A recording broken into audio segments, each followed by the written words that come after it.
This is the Action Movie Guys podcast, bringing you action movie reviews from across the decades, plus box office numbers and insight like never before. And now, your hosts of the Action Movie Guys podcast, Alex and Nate.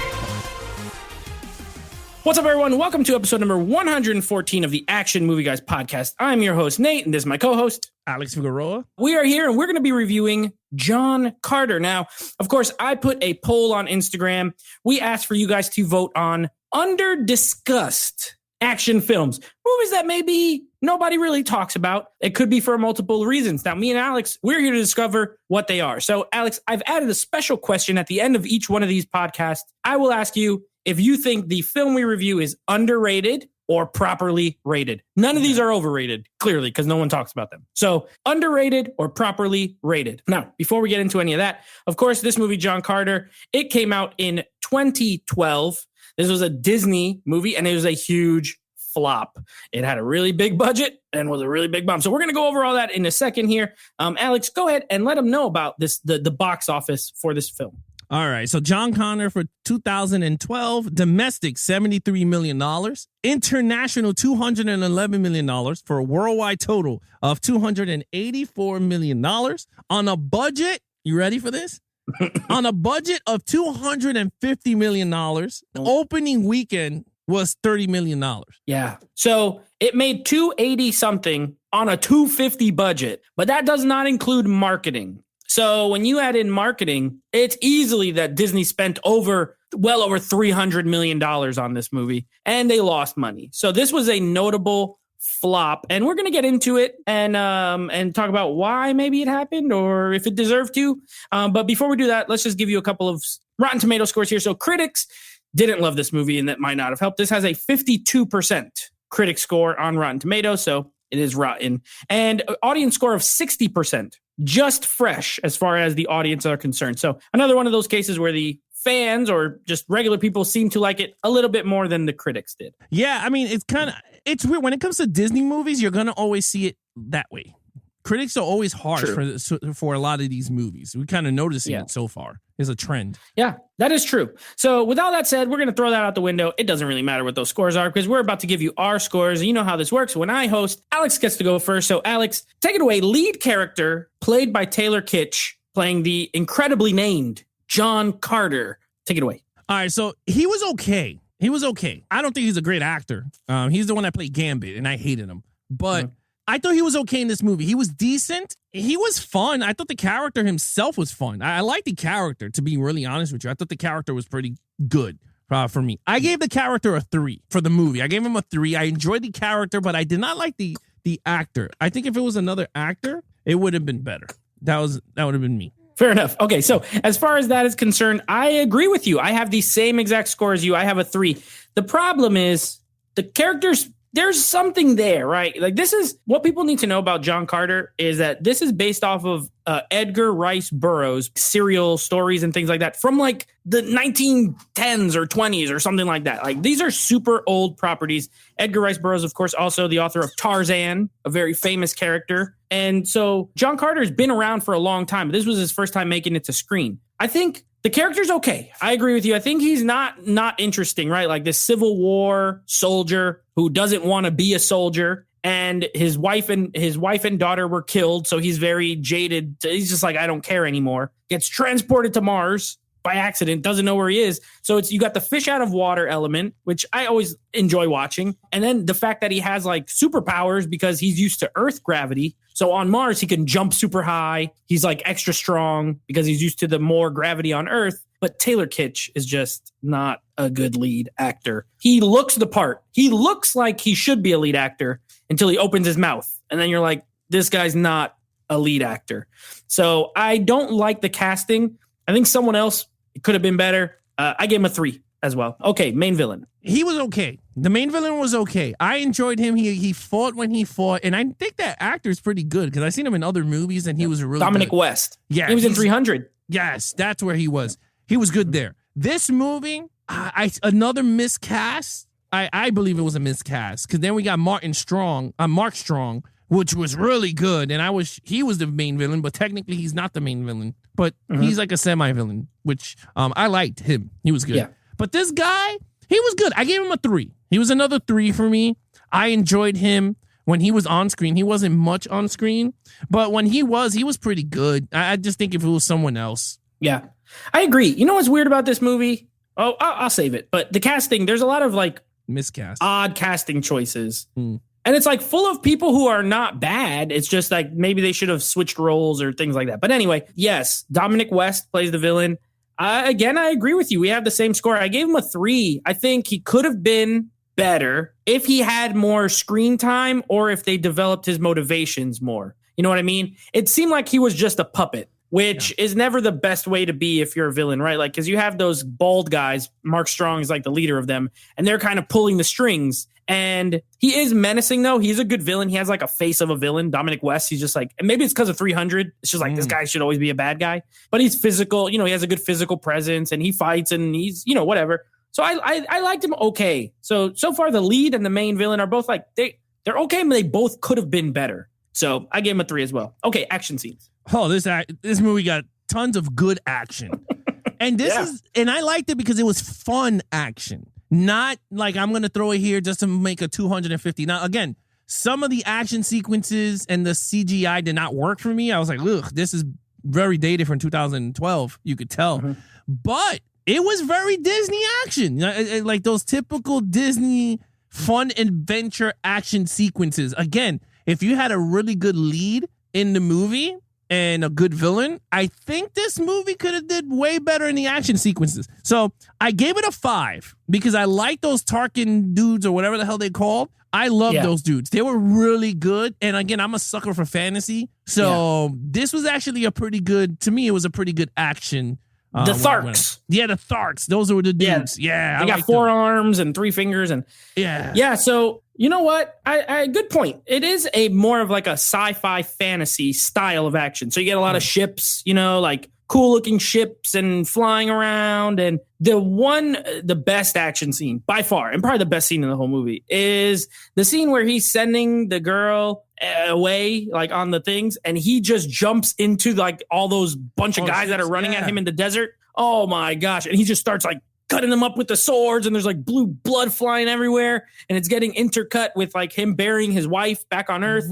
Beautiful. I mean, it's like a really great scene, but the action in it is awesome. And it's PG-13. They're very smart. They have blue blood, so you could do tons of blood all over the place, but it's not red, so you won't get rated R. I love that scene. I love the dog, like the dog creature thing. Yeah, he runs bad. He was awesome. Yeah, he runs 1,000,000 miles an hour, and then he jumps up and like bites that one dude. Awesome. But other than that, I gave it a 4. I'm a little lower than you. I gave it a 4. I think it's good. I think it's moments of truly inspired action, and then moments of kind of the safer Disney, you know, route, which is not always bad. These movies are aimed at as wide an audience as possible. So you got to take that into account.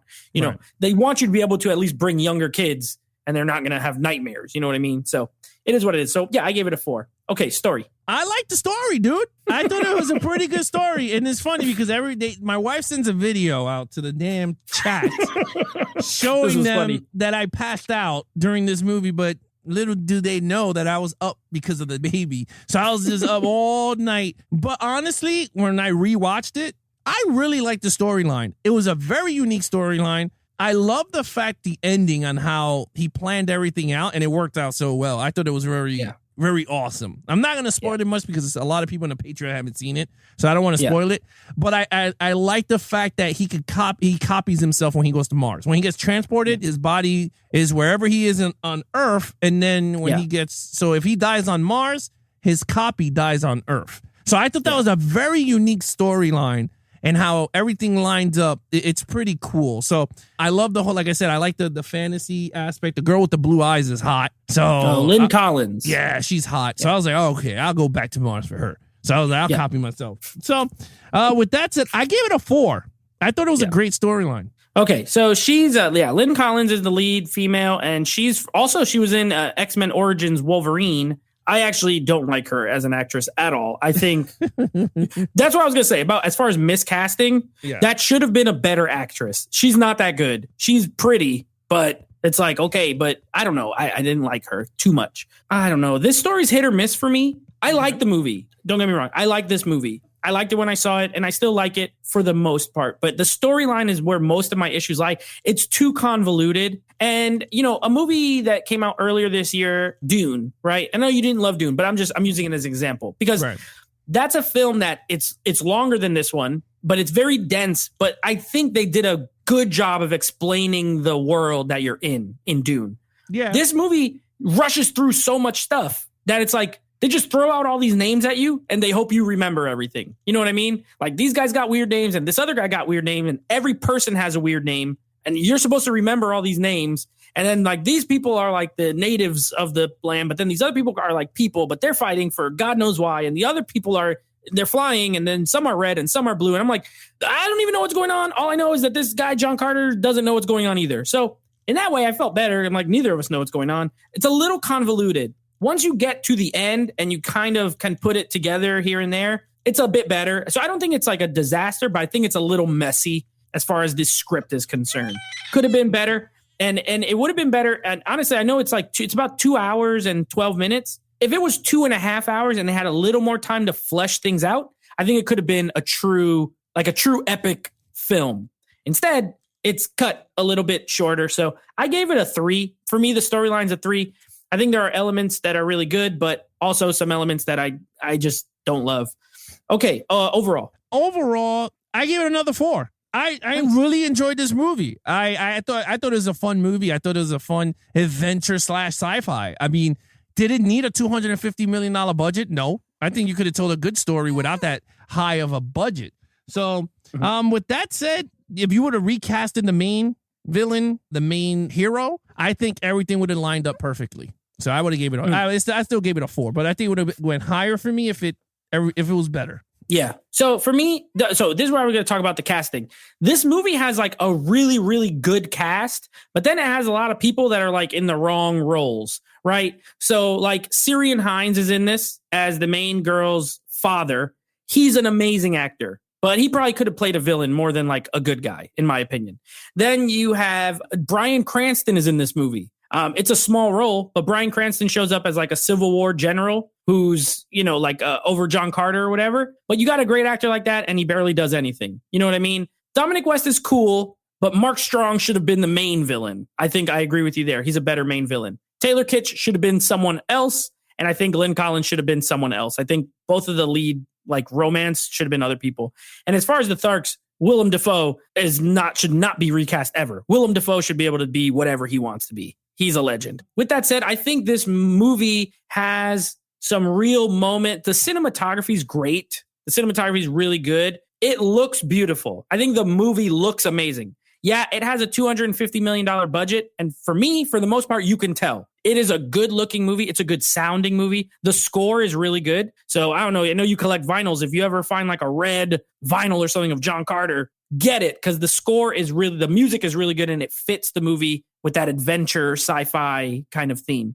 So I like all that, but I dislike a few of the other things. It falls in the middle for me. I gave it a 3. I think it's a good movie that could have been amazing, but also it was working from behind the whole time, you know, because like all these other movies have come out and ripped off the source material already. Dune, Star Wars. And now this movie came after those. So now it looks like it's copying movies that are actually copying it, if that makes any sense. So yeah, it was a tough uphill battle for the movie. But anyway, before we get to the overrated or properly rated, what is your total score? My total score is a 19 out of a 25. 19 out of 25. Okay, so mine is a 16 out of a 25. So both of my movies that we watched this week, you had a slightly higher. Sounds like you had a pretty good week. I had a pretty good week. I like both movies as well. So Alex, my question to you is, this is an under-discussed action film, right? Sci-fi action film.